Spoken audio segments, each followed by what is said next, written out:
Hi everybody! Today I'm going to show you how to eat a Jaffa cake correctly, as I was informed recently on Twitter that a lot of you do not know the correct process in which you are supposed to consume this cakey, possibly biscuity delight. And luckily I was gifted this, so I'm going to be able to help you today. Obviously I am the one to help you today because I have glasses and a lab coat, and therefore I obviously know what I'm talking about. So of course you're going to need two things: a mouth, really, Jaffa cakes, optional, a cup of tea. Why am I not holding it by the handle? This is hot. Tea, not necessary, however, it is appropriate. Without further ado, let's get cracking on the Jaffas. I don't know what it is about the orange Jaffa, but I love it so much. The correct way to eat the hallowed Jaffa cake. You must pronounce this with the accent. I'm not xenophobic, it's just how you do it. I'm sorry, that's just how it is. Full moon, half moon, total eclipse. You're probably confused about what just happened.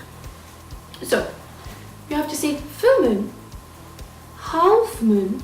You have to pronounce the L in half. It's just how you do it. It's just proper Jaffa etiquette.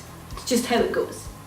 Full moon, half moon, total eclipse. I'm going to do this for you again because I feel like you probably just didn't quite get it. Full moon, half moon, total eclipse. Full moon, half moon, total eclipse. Full moon, half moon, total eclipse.